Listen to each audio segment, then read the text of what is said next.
Halo, selamat malam semuanya. Assalamualaikum warahmatullahi wabarakatuh.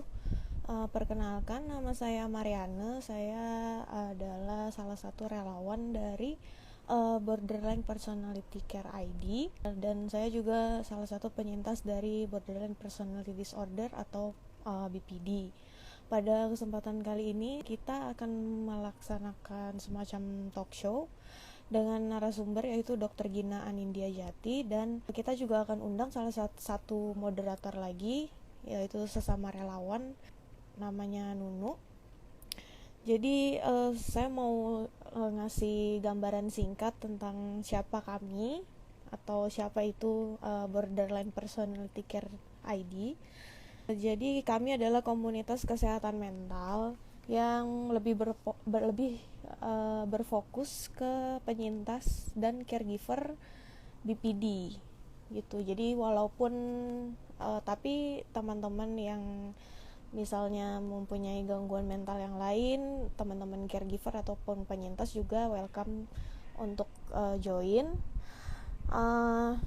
Grup BPCI ini didirikan pada bulan Januari 2021. Jadi masih belum setahun dan didirikan oleh Mas Alvano, dan saat ini kami punya 11 orang relawan jiwa di dalam grup. Visi dari BPCI sendiri itu adalah mewadahi orang-orang dengan BPD dan yang komorbid dengannya. Dan kami punya sebutan khusus untuk teman-teman di dalam BPCI, teman-teman komunitas BPCI, yaitu Katalia, yang kepanjangannya adalah kawan stabil, pulih, dan berdaya. Itu juga salah satu visi kami gitu. Jadi kami ingin memperkenalkan pertama kali dulu dengan Nunu. Beliau juga salah satu relawan dari BPCI, penyintas BPD dan komorbid dengan MDD atau Major Depressive Disorder atau depresi berat. Coba sebentar, saya sambungkan dulu dengan Nunu. Halo Nunu. Halo Ya, Ana, selamat malam, ketemu lagi kita. apa kabar nih Ana? Baik, Nunu gimana kabarnya? Alhamdulillah baik. Oke, nice to hear. Nu, gimana nih Nu? Sekarang kegiatannya lagi apa nih akhir-akhir ini? Aku lagi fokus kuliah aja sih menyelesaikan studi aku di salah satu universitas di Jakarta. Karena kan aku sempat bukan berhenti sih, kayak mengundurkan diri dari salah satu kampus juga. Karena waktu itu depresi aku relapse. Jadi ya naik turun gitu lah. Akhirnya aku pindah ke kampus baru gitu. Berarti ya mudah-mudahan kita doain bareng-bareng ya. Semoga Nunu lebih fokus di kampus barunya, terus lancar sampai lulus ya. Amin. Nah, sekalian sambil nunggu uh, narasumber kita, Dokter Gina join, pengen nanya aja sih, Nu, kamu tuh dulu berapa lama sih? Kamu sekarang udah berapa lama sih berobat dan konsul gitu? Aku waktu itu ke psikiater tahun 2019, aku lupa bulan apa, tapi uh, kayaknya sekitar bulan Agustus kali ya. Terus beberapa bulan kemudian aku didiagnosis depresi berat, itu September 2019. Terus tapi aku nggak cuman ngerasa aku depresi nih, nak. Kayak ada trigger, aku langsung naik turun gitu. Um, Kayaknya depresi nggak kayak gini deh gitu ya, kan. Terus aku mencoba mencari second opinion ke rumah sakit lain. Itu akhirnya dapat diagnosis gangguan kepribadian ambang atau borderline personality disorder itu Februari 2020. Jadi setelah, aku udah setahun terapi gitu, nak. oke, semoga lanjut terus, maksudnya sampai benar-benar pulih ya gitu. Pulih gitu. Jangan bolong-bolong gitu. Ini juga salah satu ini juga sih buat temen-temen yang saat ini lagi struggling. eh Kayak memang sih kelihatannya mungkin kalau kita jalanin tuh kayak mandek-mandek gitu, tapi eh apa ya, seiring kita, maksudnya ketika di jalan kayak susah banget, banyak naik turunnya, tapi ya Bener memang banget. jalan pulih itu nggak linear Nggak gitu. gampang, nggak linear, iya bener. Oke, saat ini kita udah ada Dokter Gina. Dokter Gina itu adalah psikiater di RSCM, RSUI, dan Rumah Sakit UI dan Klinik Angsa Merah, dan beliau adalah praktisi kesehatan mental komunitas. Jadi kenapa kami mengundang beliau untuk talk show hari ini, karena temanya itu di lebih titik beratkan di komunitas. Lalu kita sambungkan dulu sama Dokter Gina.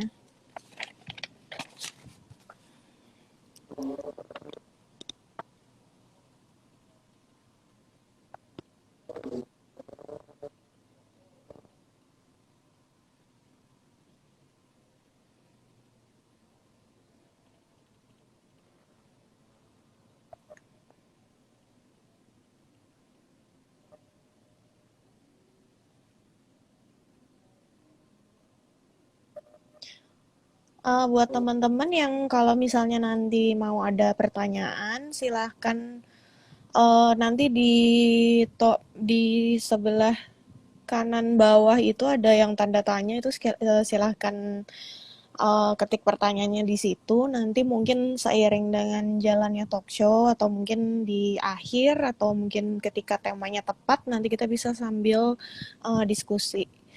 Halo, selamat malam Dokter Gina. Selamat malam Dokter Gina. Halo, Gimana kabarnya, Dok? kabarnya baik-baik. Gimana Alhamdulillah nih Ana sehat ya. dan Nunu kabarnya? Alhamdulillah baik, Dok. Alhamdulillah baik dok. Alhamdulillah baik juga ya. Iya.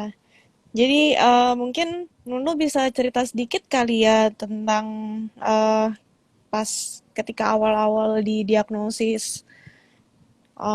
Mungkin apa yang membuat Nunu jadi eh, dalam tanda kutip mencari komunitas gitu. Iya, waktu itu kan aku sebelum didiagnosis depresi berat, aku udah merasa ada yang salah gitu dalam diri aku, kayak kok aku kayak gini gitu. Akhirnya aku mencoba mencari bantuan profesional. Waktu itu masih ke psikolog, belum ke psikiater. Eh, di saat itu aku mencoba mencari support juga dari orang-orang sekitar. Tapi nggak jarang gitu yang aku dapatkan malah penghakiman dan stigma, kayak kamu kurang bersyukur, kamu kurang beribadah, jangan depresi, jangan suicidal gitu. Seolah-olah aku bisa memilih untuk nggak merasakan dan mengalami hal itu gitu.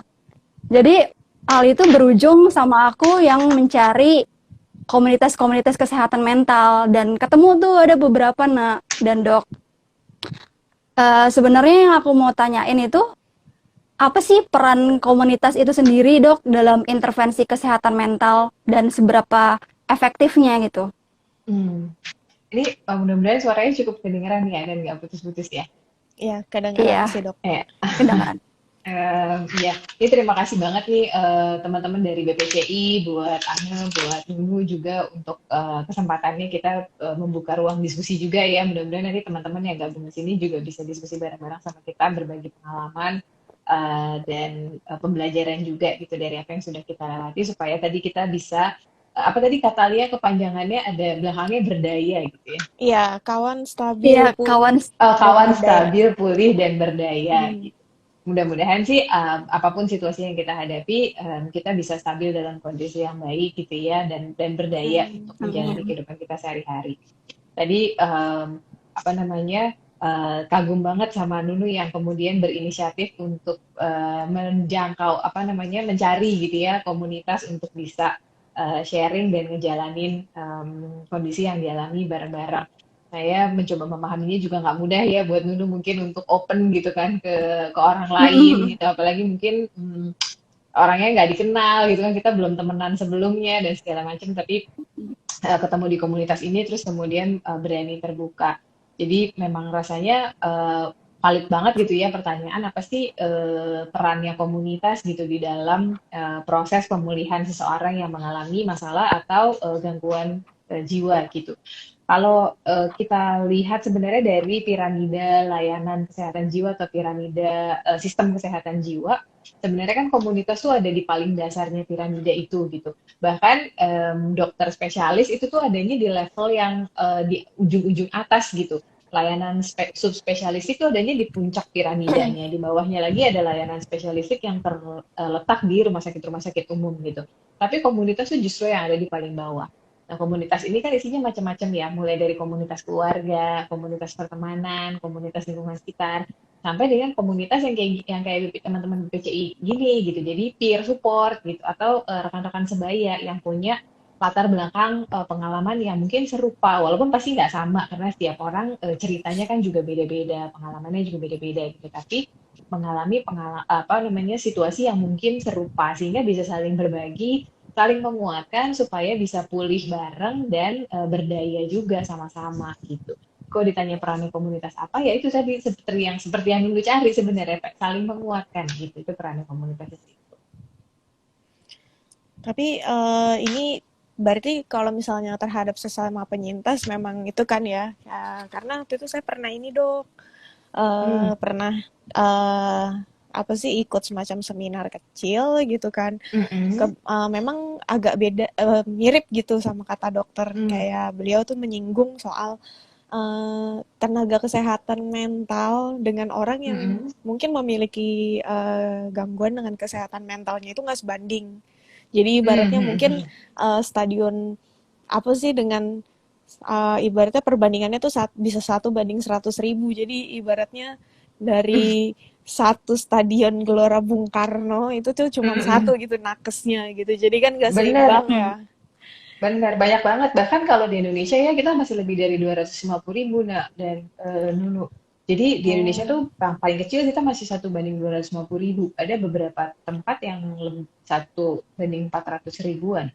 Jadi oh. bayang ya nggak bakalan itu kalau ngomongin psikiater gitu nggak memang nggak bakalan cukup gitu di mana-mana juga sifatnya seperti itu gitu makanya nggak bisa kita cuma mengandalkan psikiater aja gitu di layanan kesehatan jiwa itu sebenarnya nggak cuma layanan kesehatan jiwa sebenarnya secara umum yang namanya layanan kesehatan memang perlu dibikin berjenjang gitu justru dukungan yang paling banyak adalah dukungan yang paling deket yang bisa kita jangkau gitu. Iya, dari dukungan sebaya ya.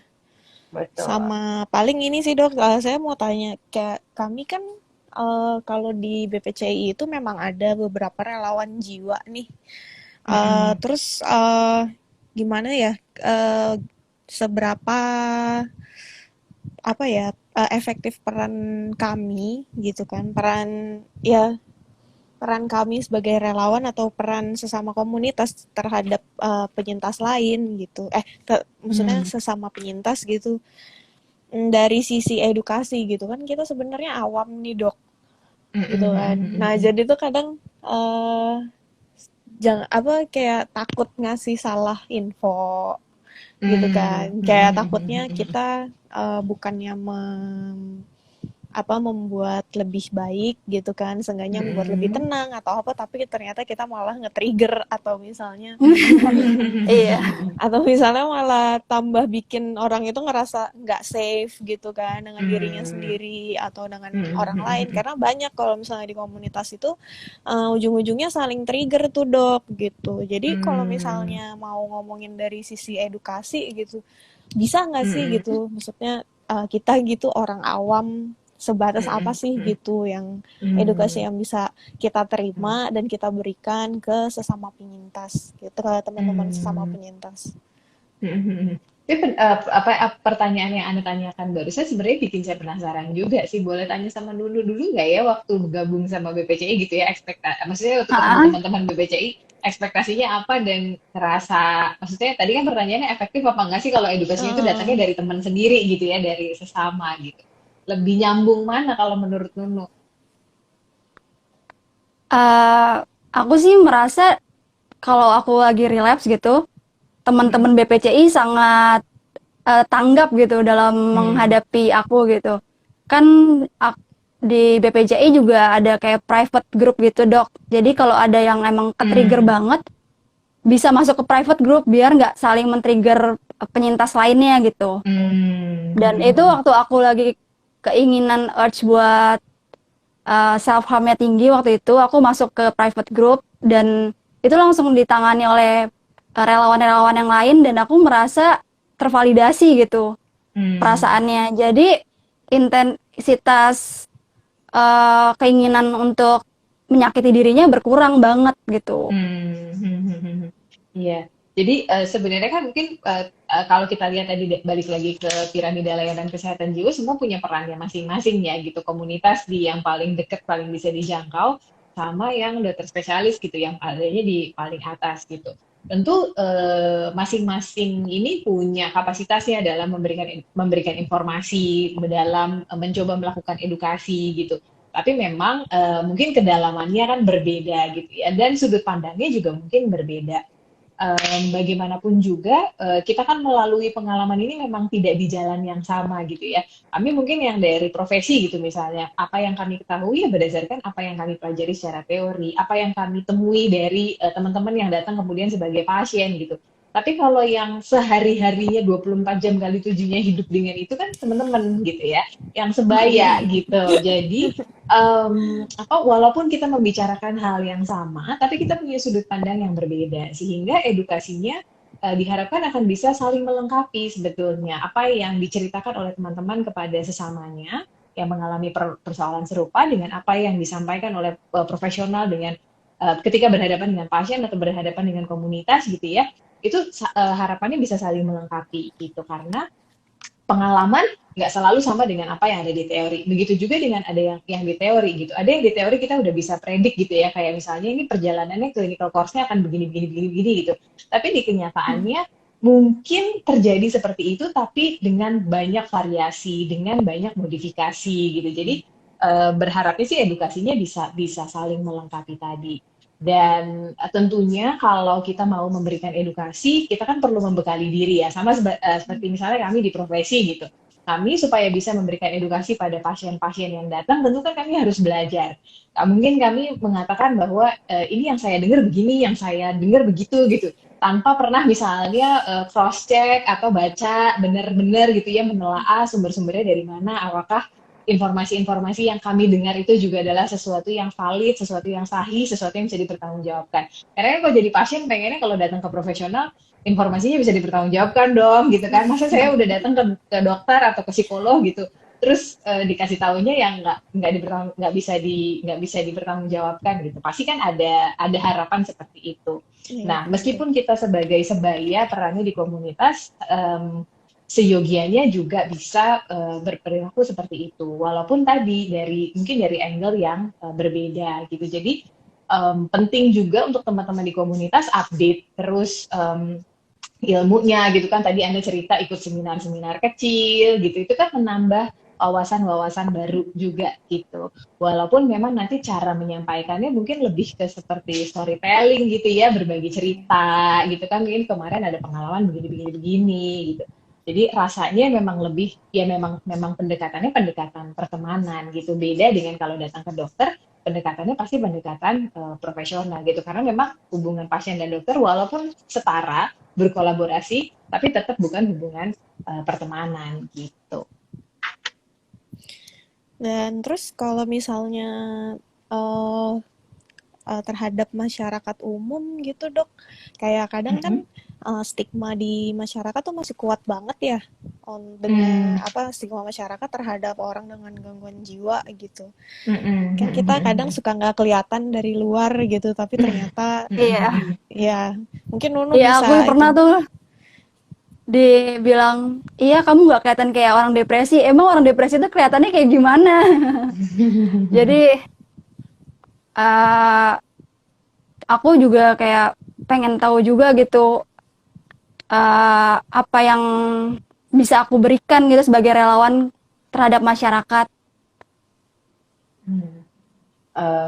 Jadi ini kapasitasnya komunitas gitu ya dalam mencoba Mm-mm. mengikis adanya stigma di masyarakat gitu.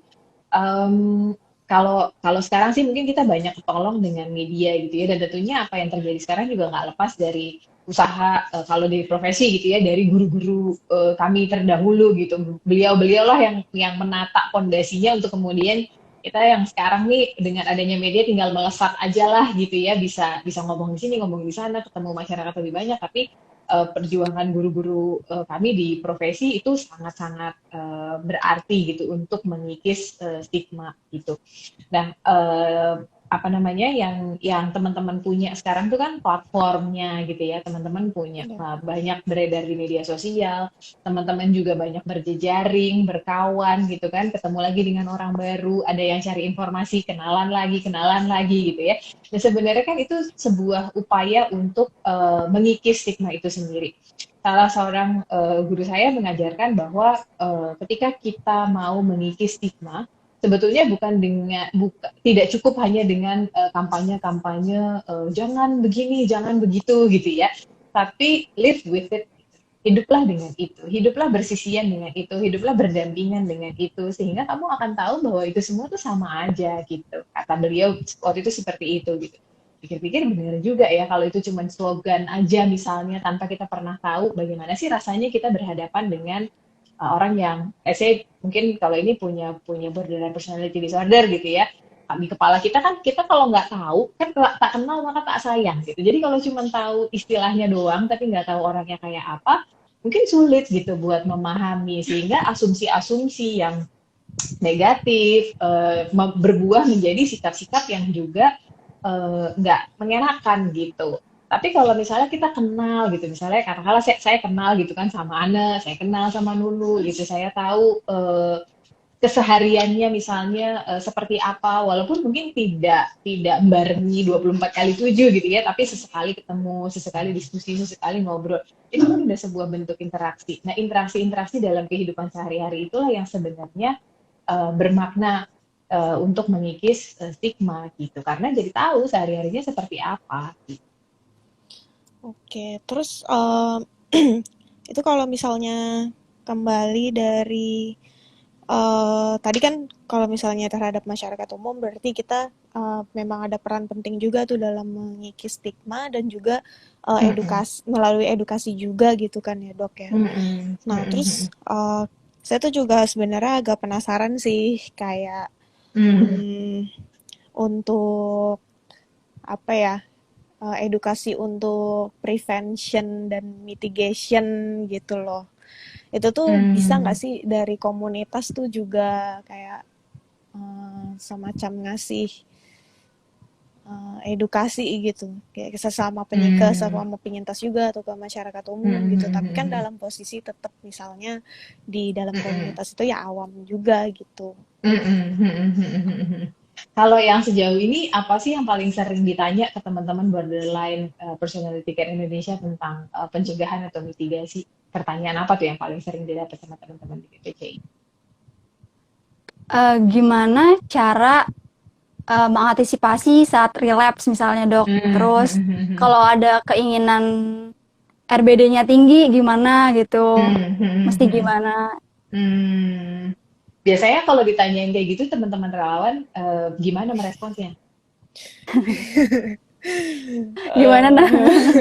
Sebenarnya kalau dari kami bingung sih gitu. Paling kayak Oke. semacam ditemenin aja dulu gitu. Mm-mm. Kayak Mm-mm. iya, Mm-mm. kami bersama kamu gitu. Mm-mm. Kayak kamu Mm. nggak sendirian gitu. Memang Mm-mm. kalau misalnya lagi intrusive thoughts-nya tinggi tuh kan kayaknya udah nggak mikirin siapa-siapa, udah nggak mikirin siapa-siapa gitu kan. Iya ya, susah ya Justru mikirin kondisi kayak justru gitu. kan di situ memang kayaknya pengennya peran kami tuh ada lebih gitu di situ, nggak cuman sebagai relawan Hmm. tapi juga misalnya sebagai Mm-mm. seorang teman gitu. Hmm. Kayak Oke, misalnya kalau uh-uh. kalau ketika saya udah suicidalnya lumayan tinggi gitu, misalnya saya reach out Nuno gitu atau yang lain Hmm. gitu kan, mungkin ya Hmm. apa sih, nah itu tuh yang apa sih Uh-uh. krusialnya tuh di situ sebenarnya Titik sih. pentingnya di situ gitu ya sebenarnya kalau buat teman-teman di komunitas ya. Cuman tadi saya ingat ceritanya Nunu di depan tadi waktu apa namanya bilang ketika ada krisis terjadi kemudian reach out ke teman-teman relawan dan masuk ke private group gitu ya untuk nanti didampingi di situ gitu. Dan Nunu sendiri merasa divalidasi gitu kan pada apa pada saat berinteraksi di situasi-situasi yang seperti itu gitu. Dan sebetulnya apa yang dilakukan teman-teman itu kan memang ya karena kita juga niatnya membantu, jadi dengan hadir, mendampingi dan mendengarkan ada di situ aja tuh sudah sebuah bantuan yang luar biasa gitu. Karena mungkin teman-teman lebih paham ya bagaimana rasanya gitu. Pada saat-saat seperti itu kan rasanya kayak orang udah mau jatuh gitu ya, terus pengennya tuh ada yang megangin aja deh, Iya. at least nggak jatuh gitu. Ataupun kalau misalnya jatuh tuh nggak nyusruk gitu jatuhnya Iya. gitu kan. Jatuhnya bisa yang rada pelan-pelan dikit sehingga nggak terlalu sakit gitu misalnya. Jadi pengen banget rasanya ada yang bisa nemenin di situ gitu. Nah, jadi sebenarnya apa yang teman-teman relawan lakukan kalau tadi saya dengar dari ceritanya Nunu dan Ana tadi, sebetulnya kan sudah melakukan itu, mengulurkan tangannya untuk membantu teman kita ini nggak jatuh, atau kalaupun dia jatuh tidak terlalu menyakitkan gitu jatuhnya. Nah, tapi bisa dipahami juga kalau kita sebagai relawan pengen rasanya ya berbuat lebih banyak gitu untuk teman-teman yang menjangkau BPCI gitu, untuk menjangkau kita-kita yang ada di BPCI.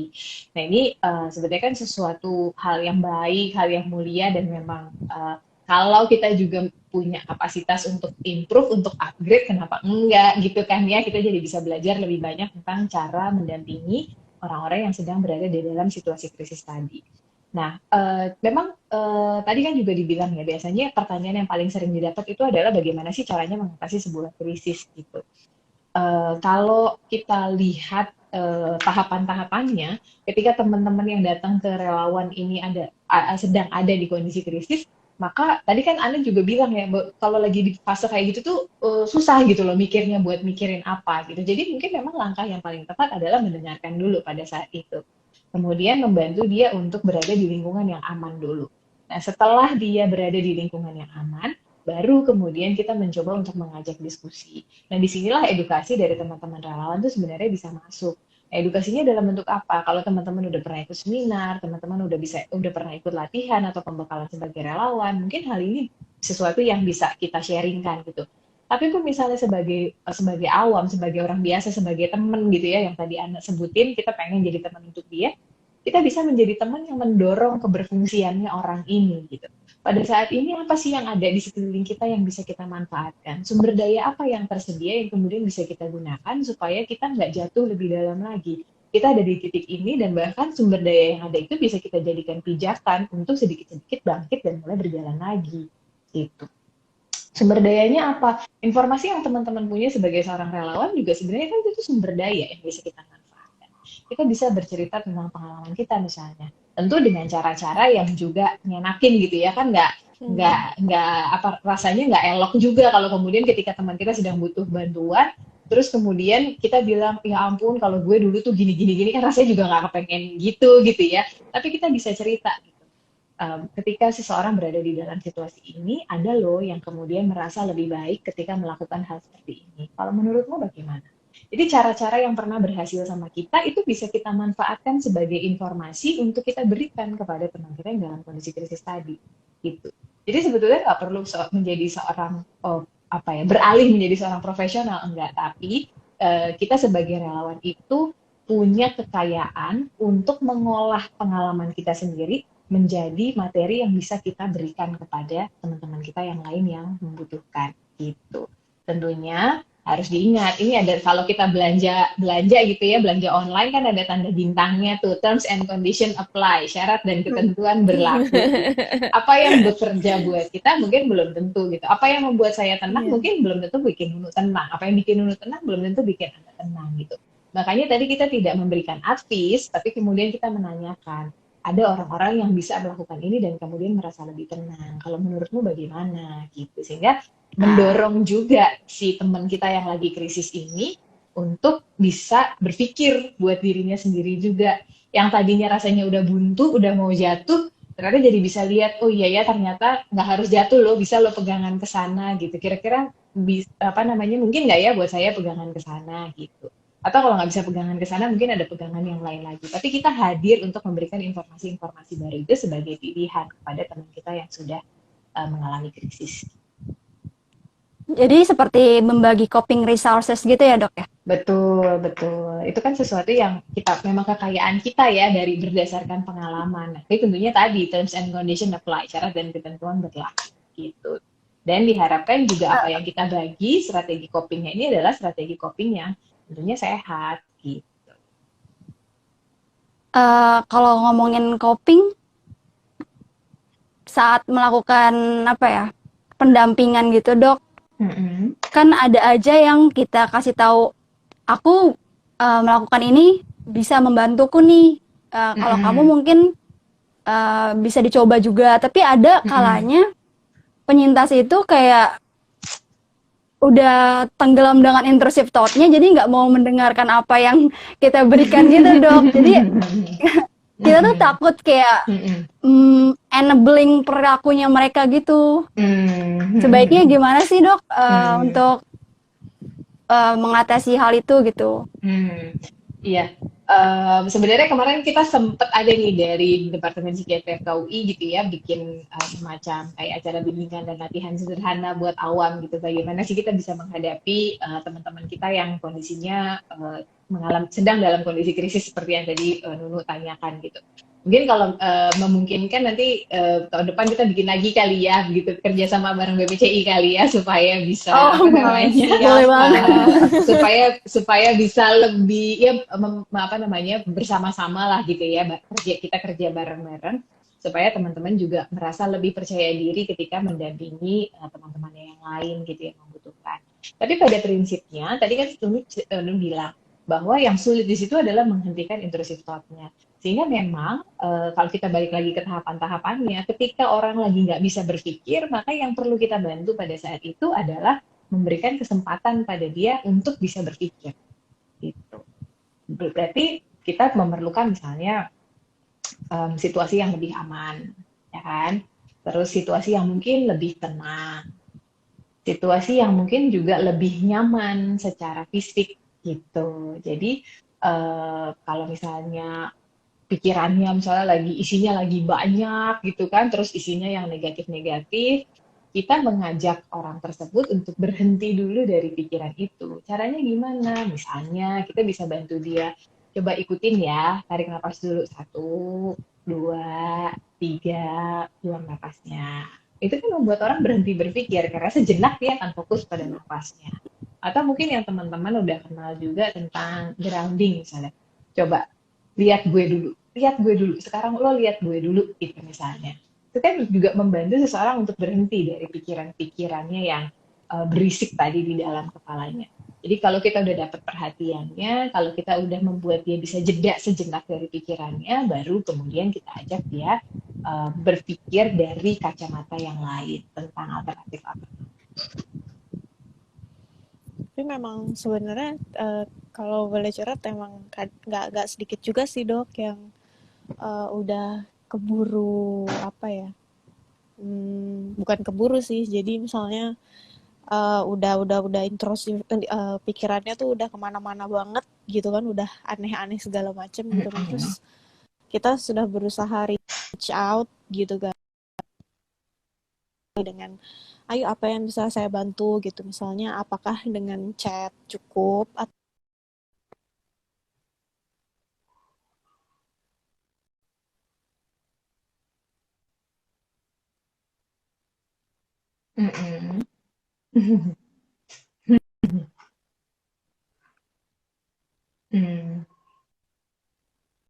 Secara fisik ini juga memang nggak bisa diparang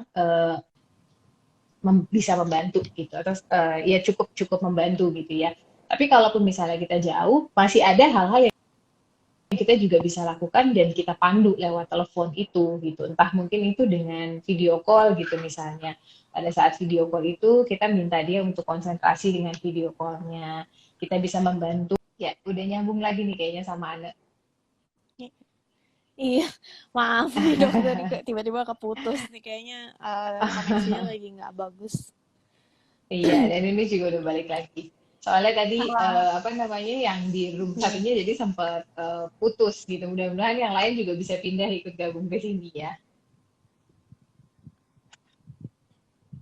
Iya. Mm-mm. Jadi tadi Tadi sampai sebenarnya mana ya? pertanyaannya Anda sempat sempat dijawab sih. Pertanyaannya Anda tadi sudah sempat dijawab Oh, berkaitan dengan apa ya tadi? Oh, apa namanya? Bagaimana kita bisa membantunya sementara orangnya tuh pikirannya udah ruwet banget gitu kan, banyak banget pikirannya yang ada di dalam gitu. Tadi sempat diskusi beberapa hal yang kita bisa lakukan sebagai pendamping, walaupun kita nggak ada di sisinya secara fisik gitu, tapi dari segi chat, dari segi telepon masih ada hal-hal yang kita bisa lakukan untuk membantu teman kita yang lagi mengalami krisis ini uh, teralih perhatiannya dari pikiran yang penuh tadi ke hal-hal yang memang benar-benar ada di depan mata dulu. Dan yang kita perlu lakukan adalah menjamin keamanannya gitu supaya menjamin keamanannya dalam artian kita mengupayakan gitu ya di lingkungan itu apa saja yang kita bisa lakukan untuk membuat teman kita ini berada di dalam situasi yang lebih aman. Kalau nggak ada yang nemenin, mungkin kita bisa cari orang terdekat untuk nemenin, siapa yang bisa datang ke situ gitu misalnya ya, atau dia mungkin bisa ke tempat orang lain untuk stay sebentar gitu, habis ada yang diajak ngomong dan lain sebagainya. Nah terus tadi Nunu jadi ngelanjutin pertanyaannya tuh, katanya nyambung ke berarti kan kita ngasih pertolongan pertama tuh dok buat orang itu gitu. Nah sebenarnya apa sih pertolongan pertama itu gitu? Tadi nyambung ke sana. Saya lagi cerita bahwa yang namanya pertolongan pertama itu ya fungsinya memang cuma benar-benar di awal itu membuat apa namanya ya lukanya tuh bersih gitu dan nggak terjadi komplikasi terhadap lukanya tadi. Ini kayaknya Ana agak sinyalnya agak ini ya barusan agak freeze juga. Tapi masih masih kedengeran suaranya ya. delay juga kayaknya dok, Ana. iya, Iya. di saya sih dokter dan Nunu muter-muter aja nih. Heeh.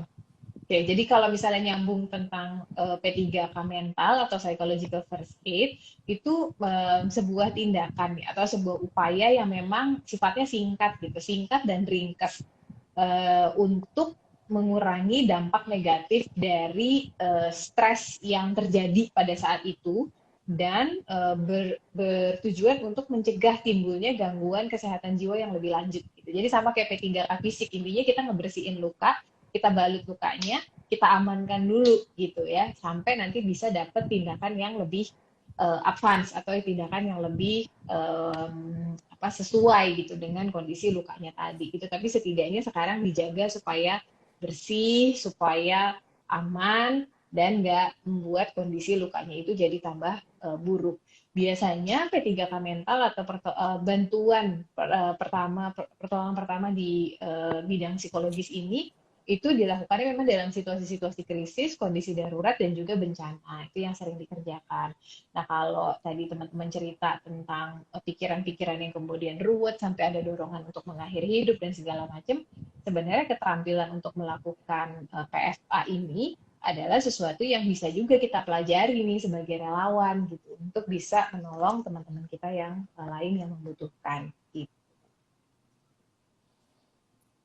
Tapi kalau misalnya secara spesifik tuh biasanya apa aja sih dok yang kita lakuin gitu selama atau saat PFA gitu. Misalnya dokter kan tadi nyontohinnya kayak bersihin lukanya, terus kemudian dibalut sampai misalnya kita antarkan ke rumah sakit atau ke tempat lain yang dimana di situ orang ini akan mendapatkan pertolongan yang lebih advance gitu kan, yang lebih baik gitu. Nah kalau misalnya orang untuk mental ini kan kayaknya ukurannya itu nggak agak-agak sulit gitu, nggak kayak fisik gitu kan.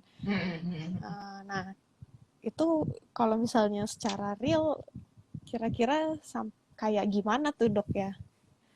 Apa nunggu misalnya dia itu sampai kan ada juga kegawat daruratan psikiatri gitu kan.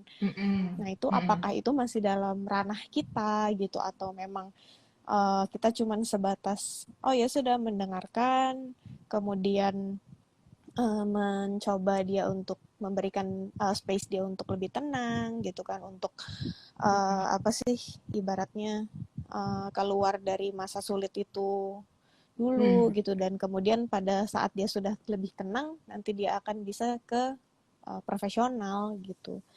Nah itu kalau Mm-mm. misalnya Mm-mm. PFA-nya, ya kalau PFA itu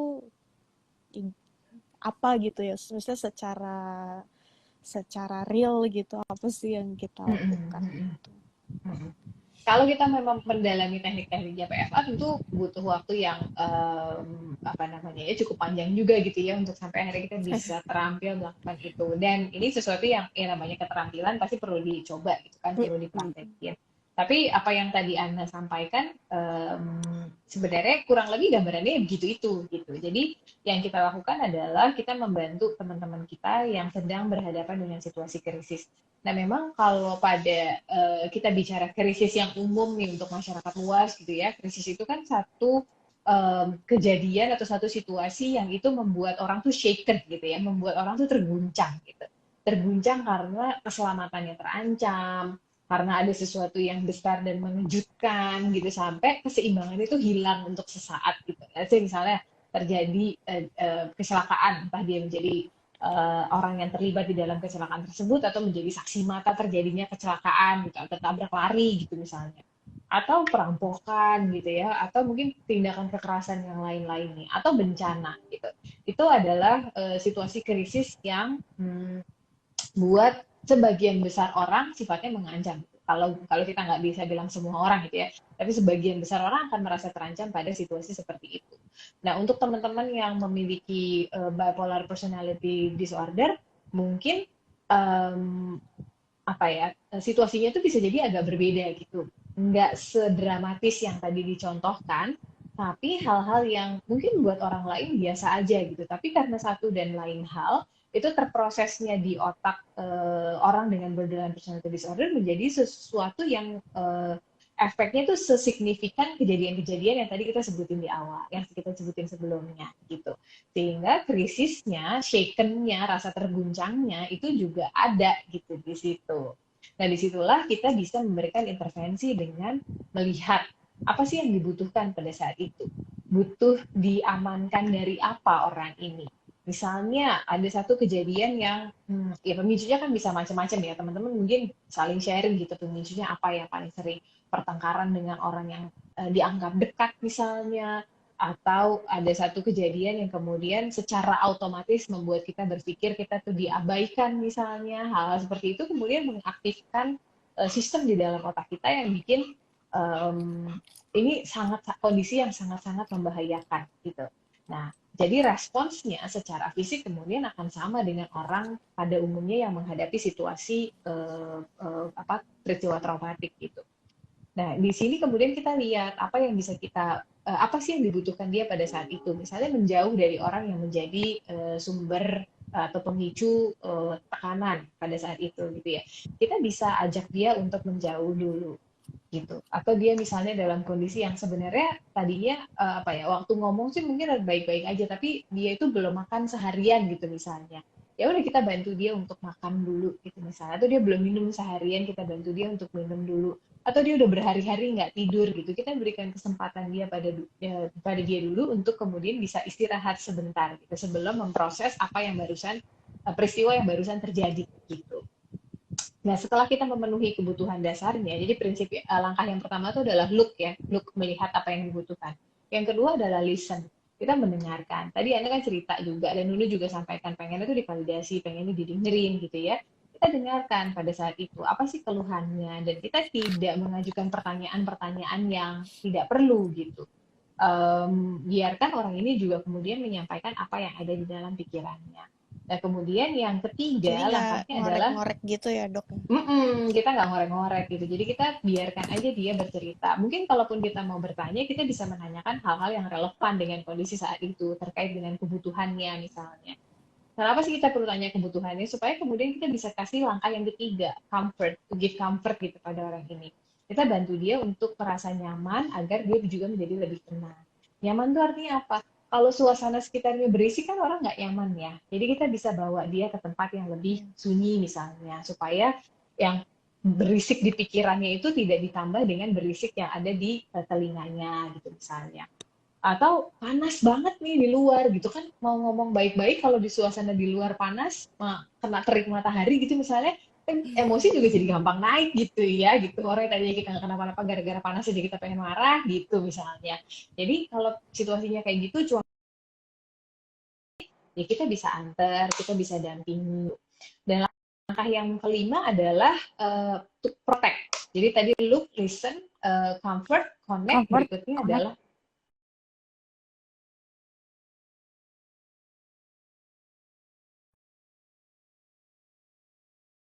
kalau Maaf, yang kami jumpai. putus lagi katanya. Oh gitu. Jadi kita harus keluar lagi. Iya, kayaknya gitu, Dok. Oke. Oke, maaf ya, banyak ini technical error.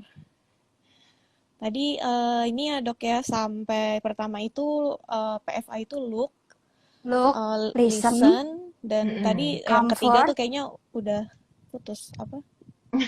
comfort. Iya, ada Oh, comfort comfort, ya. terus kemudian ada connect. Oh, yang connect nih berarti yang udah dibahas juga ya. Tadi sempat udah sampai Oh, ke yang kelima sebenarnya, udah sampai ke protect tadi. Tapi mudah-mudahan nggak apa-apa kita ulang dikit kali ya. Siapa tahu tadi juga ada ya yang maaf ya dok. mengalami persoalan koneksi. Ya memang tantangan ya gitu. Kayaknya kita begitu dekat tapi juga begitu mudah untuk terpisah karena sinyal gitu ya. Iya.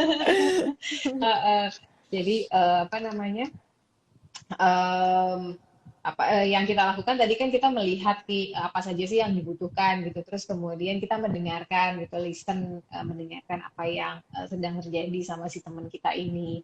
Setelah itu kita berikan comfort, tentu sesuai dengan kebutuhannya gitu ya. Comfortnya apa? Apakah comfort dari segi lingkungannya, atau comfort dari segi fisikalnya, atau comfort dari segi emosionalnya gitu. Itu yang kemudian kita provide kepada teman kita ini.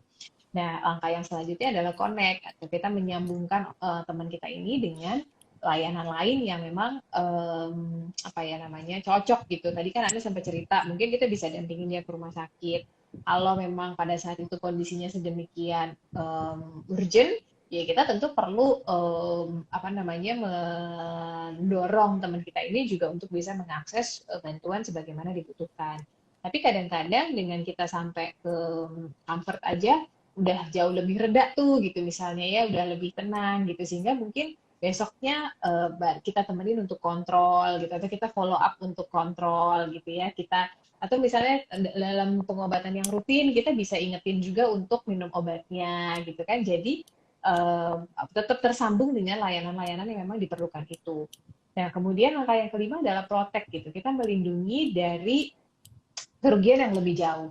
Kalau untuk teman-teman yang punya borderline personality disorder ini kan mungkin kerugiannya in terms of apa perilaku melukai diri, atau mungkin juga upaya untuk mengakhiri hidup gitu ya. Nah, ini kan apa menimbulkan kerugian gitu, karena kalau melukai diri udah ada risiko ya ada lukanya gitu, ada lukanya berarti kan ada sesuatu yang harus ditangani lagi gitu, udah jelas rugi gitu ya. Misalnya apa namanya cutting gitu, terus terlalu dalam sampai kemudian butuh dijahit misalnya, itu kan ada cost lagi yang keluar gitu kan, ada biaya yang perlu keluar. Bukan cuma itu gitu, tapi lukanya itu sendiri kan sebuah kerugian yang harusnya tidak terjadi, jadi ada lukanya itu gitu. Jadi kita mencoba membantu teman kita ini dengan memprotek dari kejadian-kejadian seperti itu. Misalnya dengan apa? Kita mengamankan lingkungannya gitu, menjauhkan dari benda-benda yang berpotensi digunakan untuk hal-hal yang membahayakan diri sendiri atau membahayakan orang lain juga gitu. Nah, langkah yang terakhir adalah hope gitu, instill hope gitu. Kalau kita tadi mengibaratkan teman-teman yang berada dalam kondisi krisis ini kayak orang yang mau jatuh gitu ya, maka kita ada di situ untuk menahan dia dari jatuh, atau membantu jatuhnya supaya tidak terlalu keras, atau kalaupun misalnya memang jatuh, kita adalah uluran tangan yang akan membantu dia untuk bangkit lagi gitu. Jadi selalu ada alternatif. Ya, bisa tidak jadi jatuh, bisa jatuh dengan lebih pelan, atau kalau sudah jatuh masih bisa bangkit lagi. Ini yang seringkali tidak terpikir ketika seseorang berada dalam kondisi krisis. Karena tadi Anda cerita pikirannya kan sedemikian ruwetnya gitu ya. Nah, kalau ruwet banget nggak kepikiran tuh bahwa ada 3 kemungkinan tadi. Tapi kita sebagai pendamping, sebagai relawan yang menemani teman kita pada saat krisis itu, kita bisa menawarkan opsi-opsi tadi gitu. Jadi kita menanamkan harapan, tapi kita juga nggak janji gitu. Karena kan sesuatu yang tidak mudah untuk bisa kita penuhi ya sebagai seorang pendamping gitu. Tapi kita bisa mengajak bersama-sama, kalau kamu jatuh, aku tuh ada di sini. Gitu. Berarti boleh Dan digaris bawahi ya dok ya, kita bukan terapis ya. ya, Teman-teman kan sebagai pendamping. dan kita juga bukan apa ya, ibaratnya nggak bisa 24/7 juga gitu kan, karena Mm-mm. memang ada apa ya, ibaratnya dengan beban sendiri-sendiri gitu kan, apalagi memang terutama di BPCI ini uh, relawannya itu ya semuanya penyintas juga gitu kan, jadi ya Mm-mm. memang punya masalah masing-masing gitu kan, punya batasan-batasan masing-masing gitu, jadi memang ya terms and conditionnya ya tidak bisa berharap kita siap sedia 24/7 gitu. Tapi kalau Mm-mm. misalnya kayak gitu, intinya kita itu sebenarnya tetap dengan apa? Kalau misalnya mau disimpulkan, berarti pun kita sebagai penyintas gitu kan, pun Mm-mm. sebagai masyarakat awam gitu kan, kita juga bisa jadi kita juga bisa melakukan PFA gitu kan, Mm-mm. psychological first aid gitu. Cuman paling ya memang ada batasan-batasannya aja kali ya dok ya, yang Mm-mm. uh, harus ditekenin juga gitu kan, jadi kitanya juga nggak apa, batasan dari kita juga nggak dilanggar-langgar gitu kan, karena Mm-mm. bisa jadi jangan sampai masalah orang jadi pindah ke kita gitu. Mm-mm. Mm-mm. Iya, tadi dulu juga sempat tanya gitu, siapa sih yang boleh ngasih PFA gitu kan ya? Siapa yang Hmm, boleh ngasih dan kemudian siapa nih nanti yang menerima gitu. Pada dasarnya PFA ini atau P3K untuk mental ini itu siapa saja boleh memberikan, tidak terbatas pada profesional kesehatan mental. Karena apa? Fungsinya tadi kita orang yang memberikan bantuan pertama. Bayangin kalau kita jatuh, kemudian yang boleh bersihin luka dan masang plester itu cuma dokter. Kemana lah itu ibu-ibu kan yang menolong anaknya jatuh, kemana lah kakak yang mendampingi kita pada saat bermain dan kemudian ya, melihat kita jatuh gitu. Jadi PFA ini sama seperti P3K fisik gitu, siapapun boleh melakukannya. Walau dengan pemahaman yang mungkin berbeda-beda karena paparannya juga beda-beda. Tapi kalau kemudian kita sebagai relawan bisa punya kesempatan untuk belajar tentang hal ini lebih jauh, tentu menjadi nilai lebih gitu ya, untuk kita membantukan lebih banyak. Gitu. Dan pada dasarnya memang PFA ini adalah sesuatu yang perlu dilatihkan kepada semua orang.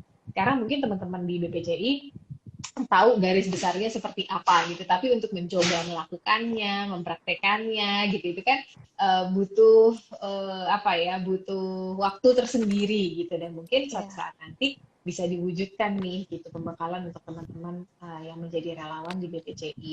Jadi kita semua boleh memberikan PFA, tidak terbatas pada profesi saja. Hanya saja memang tadi kita sebagai penolong pun kita juga perlu tahu batasannya kita ada di mana gitu ya. Kami pun di profesi juga seperti itu gitu. Katakanlah apa ya, saya misalnya sebagai seorang dokter spesialis gitu, saya perlu tahu kapasitasnya saya mampunya ngerjain kasus-kasus yang seperti apa. Kalau ada kasus yang saya nggak mampu, ya itu saya rujuk gitu misalnya. Atau ada kondisi tertentu yang membuat saya nggak fit untuk melakukan tugas itu, ya maka saya sebaiknya tidak memaksakan diri untuk melakukan tugas itu. Sebagaimana misalnya dokter bedah gitu ya, saya dokter bedah tulang, operasinya operasi bedah usus buntu, kan nggak cocok gitu dikerjain sama dokter bedah tulang ya kan, jadi jangan memaksakan juga gitu, mentang-mentang lo dokter kan dokter bedah harusnya bisa, ya memang sih dapat pendidikan itu juga gitu, tapi kayaknya kalau nggak emergensi banget masih ada pilihan yang lain, mungkin bisa orang lain. Tapi ketika nggak ada orang lain, saya satu-satunya dokter bedah yang mungkin bisa melakukan itu walaupun udah lama banget nggak melakukan itu, ya bantu sebisanya gitu. Tapi juga jangan sampai upaya kita untuk membantu membahayakan orang yang kita bantu dan membahayakan kita sendiri. Jadi intinya sih kita sama-sama mawas diri dan belajar untuk bisa saling mengkomunikasikan dengan enak. Dan balik lagi kalau misalnya ke komunitas itu kan sebenarnya eh, apa ya, eh, kita nggak bisa menjangkau semua orang gitu. Dan terus Mm-mm. juga sebenarnya ada nggak sih dok do and don'ts-nya gitu buat para relawan gitu, apa yang memang ini sepatutnya relawan melakukan, atau sebenarnya ini bukan tanggung jawab relawan atau apa gitu. Hmm. Iya, jadi apa namanya? Pada dasarnya kalau kita menjadi orang yang kita kita menempatkan diri kita sebagai penolong gitu ya, kita perlu kenal diri kita baik-baik. Kapasitas kita tuh sejauh apa? Disitulah kemudian kita menentukan batasan. Siapa yang bisa saya tolong? Pada keadaan apa saya bisa menolong? Batasannya ada di mana? Gitu. Jadi kita sebagai relawan, orang yang akan menolong, kita punya personal notes masing-masing gitu. Karena misalnya Nunu juga relawan gitu, Anda juga relawan gitu. Tapi dua orang ini kan dua orang dengan latar belakang yang berbeda, dengan pengalaman yang berbeda-beda juga, tentu juga dengan kapasitas yang berbeda dalam menolong. Walaupun sama-sama di kegiatan ini gitu kan, kita jadi tahu, oh langkah-langkahnya PFA kayak gitu gitu. Tapi tetap aja nanti pada saat menolong tuh akan berbeda gitu. Jadi masing-masing punya setnya sendiri-sendiri. Walaupun mungkin tetap ada general rules-nya gitu ya, atau aturan umumnya yang disepakati bersama. Kita akan menolong kalau kondisi kita begini, kita akan menolong kalau yang dihadapi begitu gitu. Tapi tiap orang perlu menentukan ininya masing-masing. Jadi sebelum melangkah tuh kayak body scanning dulu ya, kalau misalnya itu Iya, kayak betul. kita Kita lagi perlu oke tahu. apa enggak gitu. Betul, betul. Kitanya lagi siap atau enggak. Dan Hmm, pertolongan itu kan nggak selalu, oh berarti kalau saya sudah menyediakan diri, maka saya sampai till the end of the day gitu misalnya ada di situ gitu. Mungkin nggak begitu juga gitu. Mungkin gantian. Awalnya Anda dulu masuk gitu. Nanti pas udah di iya. tengah, tag team gitu kan. Gantian sama dulu gitu misalnya. Itu bisa seperti itu gitu. Jadi tergantung bagaimana kita mengaturnya. Dan kalau misalnya teman-teman apa namanya ya dalam kondisi krisis tadi, mungkin kita pada saat itu cuma bisa membantu dengan memberikan informasi. Ya udah informasi aja yang kita berikan gitu. Tapi hal-hal yang lain misalnya kayaknya nggak dalam kapasitas untuk membantu sampai situ tuh gitu. Tapi tadi kan PFA itu banyak ya, langkah-langkahnya ada macam-macam gitu kan, sampai di connecting with layanan yang sesuai gitu. Nah, connectingnya itu kan nggak harus sampai nganterin, nggak harus sampai nemenin, periksa, dan lain sebagainya. Tapi connecting dengan informasi gitu, misalnya juga itu connect termasuk. Misalnya saya sekarang kasih tahu teman-teman nih, ada website yang namanya ehfa.id. Jadi buat teman-teman yang lagi krisis, bisa buka ke website itu, jadi https://2 gitu kan, ehfa.id gitu. Saya tulis di sini kali ya, bisa ya. Gitu. Jadi di situ itu ada tuh apa namanya menunya. Saya butuh bantuan gitu. Jadi katakanlah kita nggak bisa bantuin nemenin gitu, atau kita nggak bisa nyariin gitu. Coba aja kita arahin teman kita ke situ. Dan mungkin dia bisa dapat support yang cocok dari situ. Gitu. Jadi sekedar informasi sebenarnya bukan sekedar, itu tuh kita sudah menolong. Gitu. Oke. Kira-kira dari Nunu ada yang mau ditambahin lagi nggak? Hmm, kita sebagai relawan atau caregiver atau bahkan teman dari penyintas nih dok, untuk ngembaliin recharge energi kita setelah menemani teman kita yang penyintas itu kira-kira kayak gimana ya dok? Hmm.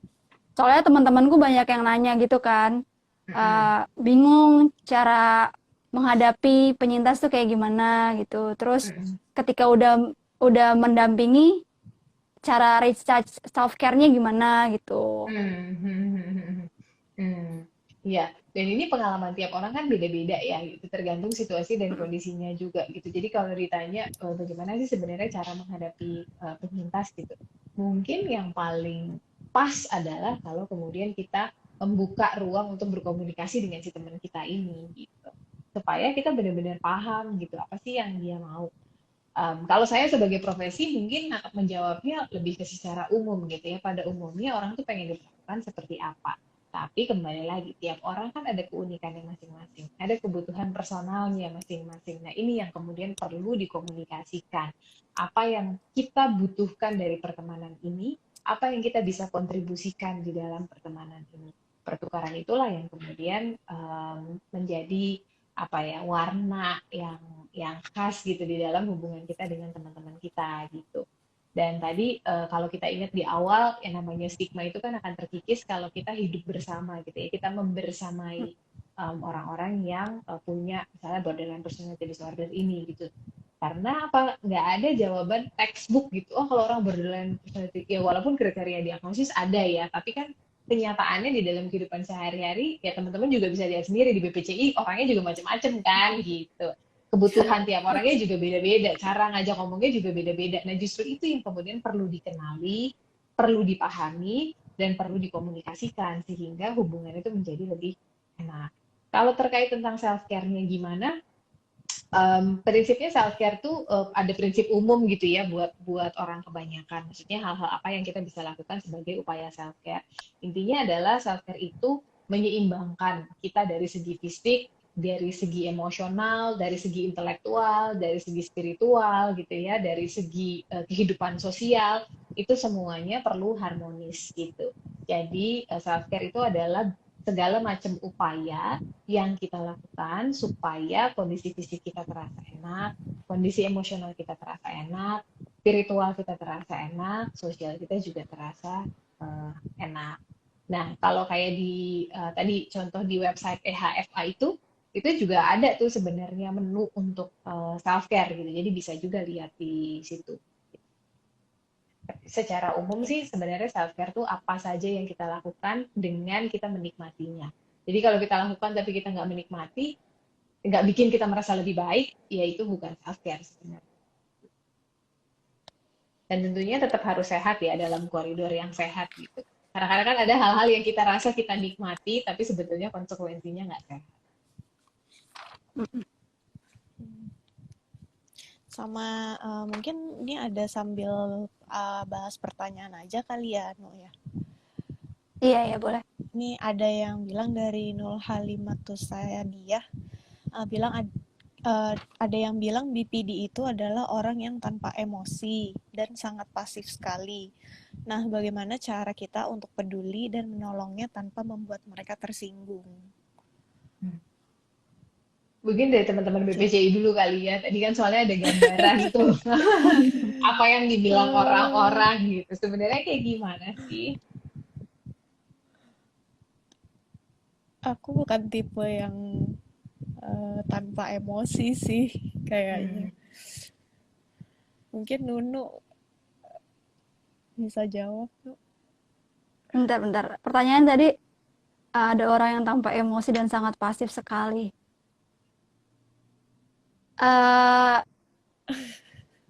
Dengan cara menanyakan sih, kembali ke beda-beda kan kata dokter Gina juga setiap orang punya keunikan masing-masing, punya kebutuhan masing-masing.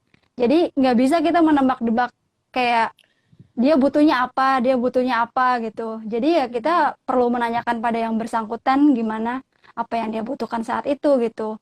Untuk tidak menyinggung ya dengan tidak menghakimi dia, memvalidasi perasaannya tapi bukan perbuatannya misalnya kayak gitu.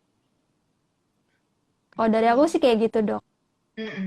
Iya, jadi sebenarnya kalau per teorinya gitu ya, orang yang memiliki borderline personality disorder atau bahasa Indonesia kita sebut sebagai gangguan kepribadian ambang, itu kalau di kriteria diagnosis yang lama nih, karena kita bicara tentang gangguan ya, itu ada kriteria diagnosisnya gitu.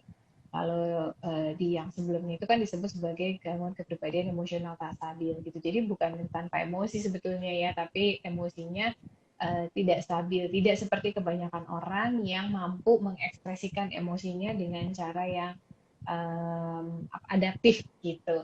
Tapi ini berada pada situasi di mana kondisinya ketika berhadapan dengan satu tekanan tertentu atau satu pemicu tertentu, kemudian terjadi letupan-letupan yang membuat kita menjadi sulit gitu untuk menghadapi situasi tersebut. Nah, caranya gimana untuk kita bisa menghadapi? tentu kalau kita pengen menghadapi dengan cara yang paling pas, maka akan lebih tepat kalau kemudian kita mengkomunikasikan gitu ya.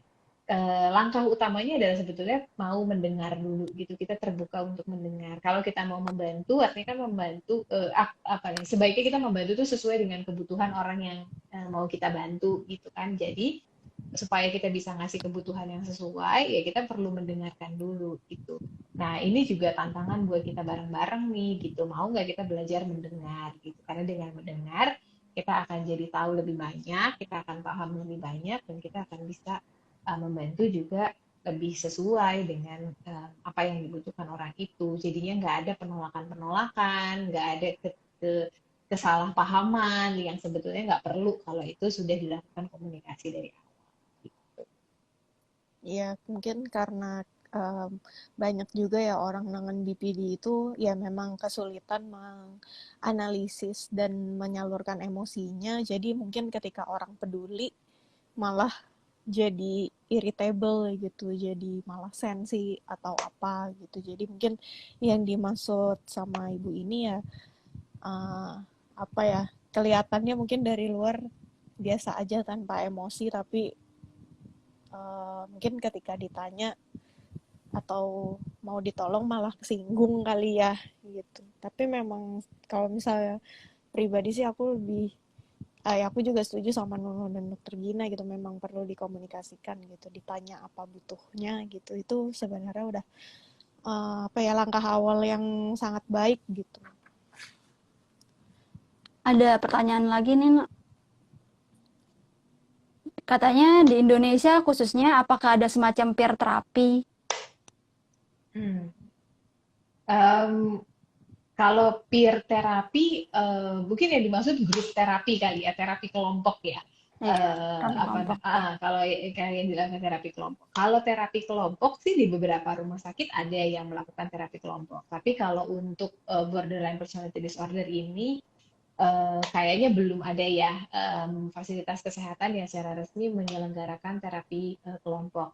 Biasanya dilakukan mungkin berbasis komunitas, tapi tetap dipandu atau difasilitasi dengan tenaga kesehatan yang berafiliasi dengan komunitas tersebut gitu.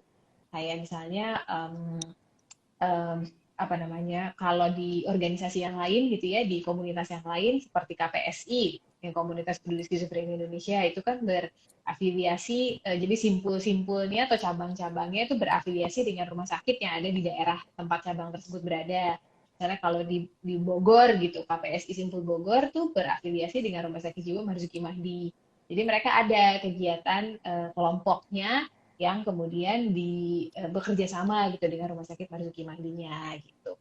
Begitu juga dengan organisasi-organisasi yang lain, seperti misalnya Motherhood Indonesia, itu kan bekerja sama secara resmi gitu. Jadi ada kegiatan-kegiatan kelompoknya yang difasilitasi. Nah, ini terbuka kemungkinan juga nih untuk teman-teman komunitas yang lain bekerja sama dengan fasilitas kesehatan, berafiliasi dengan fasilitas kesehatan. Jadi kalau misalnya memungkinkan untuk menyelenggarakan kegiatan bersama, mungkin akan bisa membantu banyak orang juga gitu ya. Lalu ada yang nanya lagi, bagaimana cara kita memberi edukasi dengan masyarakat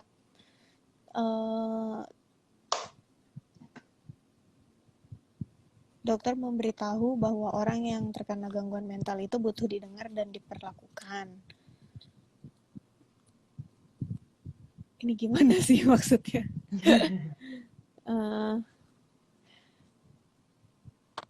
Jadi intinya mungkin gimana caranya memberi edukasi terhadap orang awam kali ya, bahwa orang dengan gangguan jiwa itu butuh juga didengar dan dipedulikan gitu. Jadi mungkin ya itu mungkin tadi pas di awal kan udah dibahas juga kali ya, dengan mengikis stigma negatif itu kan dengan cara hidup berdampingan gitu. Mungkin juga mungkin dari Dokter Gina apa ada tambahan lagi? Jadi memang rasanya nggak putus-putus gitu ya kita memberikan edukasi gitu, kayak misalnya kegiatan ini gitu. saya diikuti sekian banyak orang, tapi karena satu dan lain hal mungkin nggak semuanya bisa ikut secara penuh gitu, jadi dapetnya sepotong gitu kan. Dan tentu apa yang maksudnya kita yang masuk di dalam kegiatan pada malam hari ini juga kan jumlahnya nggak seberapa gitu ya dibanding masyarakat yang luas gitu, yang banyak di luar sana gitu. Jadi edukasi itu tetap perlu terus-menerus dilakukan. Mungkin dari yang datang di kegiatan ini meneruskan informasinya kepada orang-orang sekitarnya lagi. Nanti yang dapat informasi itu menceritakan lagi kepada lingkungannya gitu. Jadi terus-terus bergulir sehingga lama-lama semua orang jadi paham gitu bahwa yang kita perlukan adalah membersamai itu gitu, menjalani kehidupan ya bersama-sama gitu. Bukan as if ya, karena memang kita semua kan eksis di dunia yang sama gitu.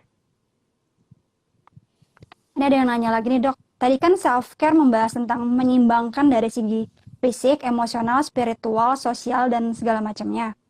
Dan apa saja yang kita lakukan untuk menikmatinya gitu. Yang bisa kita nikmati gitu. Terus ada yang nanya, yang tidak sehat itu self care-nya yang kayak gimana dok katanya.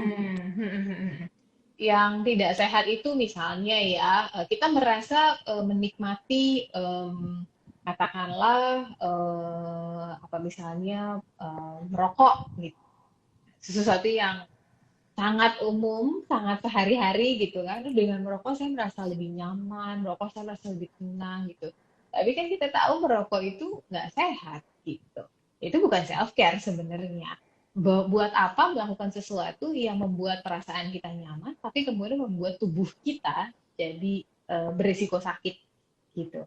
Karena tadi kan sebenarnya aspeknya self care itu nggak bisa cuma diambil salah satu kan, harus semuanya gitu, meliputi semuanya gitu. Buat apa kita memuaskan emosi kita tapi fisik kita kemudian drop gitu misalnya, atau kebut-kebutan jalan kalau di sirkuit sih ya beda cerita gitu ya, atau di lintas balap ya memang setempatnya gitu. Tapi kalau trek-trekan gitu di jalan, apakah itu sesuatu yang sehat gitu misalnya ya? Udah gitu dilakukan di jam-jam yang makhluk hidup pada umumnya tidur gitu misalnya kan, kayak jam 1 pagi, jam 2 pagi gitu trek-trekan gitu.